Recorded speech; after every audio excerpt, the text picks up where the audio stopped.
आज हम जानेंगे दोस्तों, टीपू सुल्तान के समय पर वाणिज्य तथा व्यापार किस प्रकार होता था।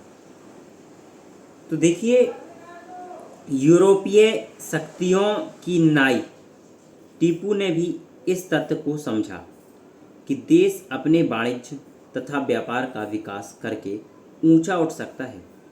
इसलिए उसने देशीय तथा देशीय व्यापार का विभाग किया विकास किया तथा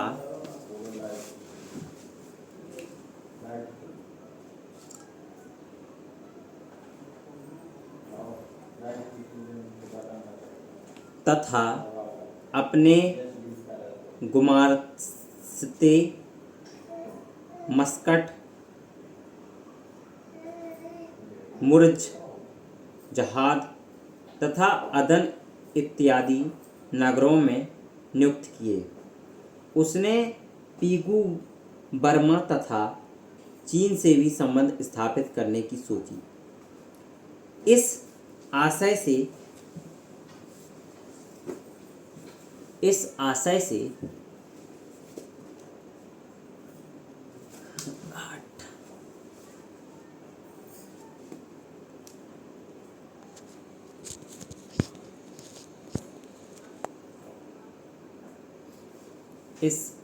से उसने एक वाणिज्य बोर्ड स्थापित किया तथा 1793 से 1794 के नियमों के अनुसार इस विभाग के अधिकारियों के कर्तव्य निश्चित किए।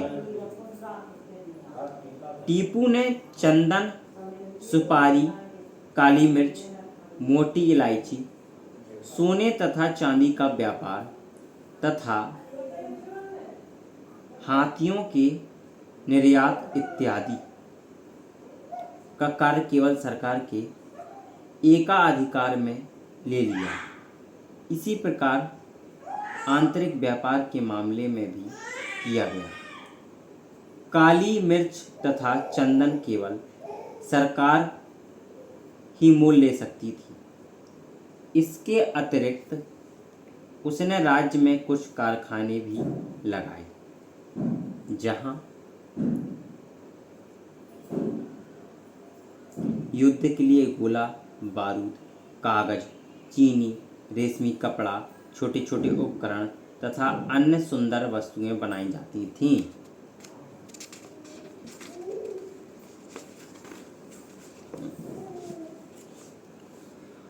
अशोक सेन जैसे प्रसिद्ध लेखक का विचार है कि टीपू के व्यापारिक नीति का मुख्य उद्देश्य सरकार को देश की प्रमुख व्यापारिक संस्था बनाना तथा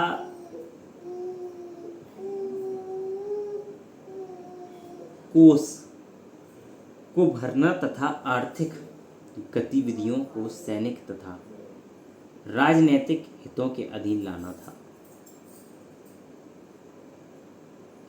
जो कि व्यापार तथा उद्योग के दीर्घकालीन हितों में नहीं था और ना ही इसमें पूंजीवाद के अधीन औद्योगिक क्रांति लाने के लिए समाज तथा अर्थव्यवस्था को तैयार किया जा सकता था। सैनिक प्रशासन समकालीन व्यवस्थाओं के कारण सुल्तान को अपने समय का अधिक भाग सैनिक तैयारी में लगाना पड़ता था। टीपू ने अपनी पदाती सेना का अनुशासन यूरोपीय नमूने पर गठित किया और इसमें फारसी के आदेश शब्दों का प्रयोग किया जाता था। उसने भी फ्रांसीसी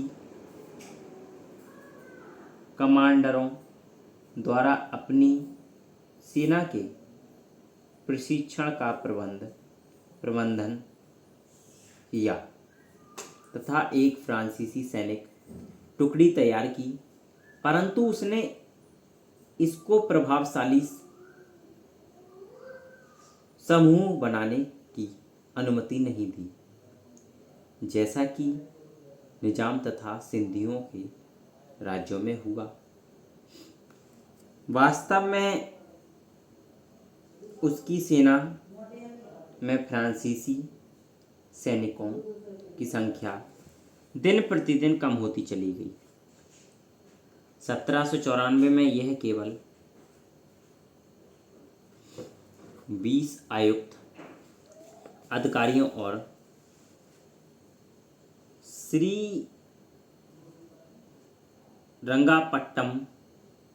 की हार के समय केवल 4 आयुक्त तथा 45 अनायुक्त अधिकारियों तथा सैनिकों तक ही सीमित थी। टीपू की सेना की संख्या उसकी सैनिक आवश्यकताओं तथा साधनों के अनुसार बदलती रही। तीसरे आंग्ल मैसूर युद्ध के समय उसके पास 45,000 नियमित पदाती, 2,000 घोड़े तथा कुछ अनियमित सेना थी।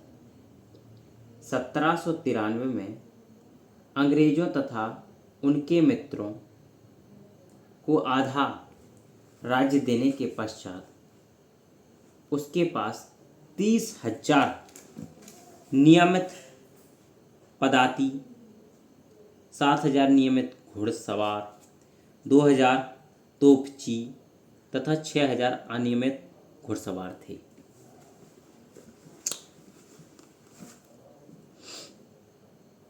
हैदर अली तथा टीपू दोनों ने नौसेना के महत्व को समझा, परंतु अपने प्रमुख प्रतिद्वंदी ईस्ट इंडिया कंपनी के स्तर को कभी प्राप्त नहीं कर सके। जो भी जलपोत हैदर अली ने बनाए थे वे सभी एडवर्ड ह्यूज ने 1780 में मंगलोर पर आक्रमण के समय नष्ट कर दिए थे। तो दोस्तों, ये थी हमारे इतिहास की, आधुनिक भारत का इतिहास के कुछ क्वेश्चंस। आप सभी को कैसे लगे कमेंट में बताएं।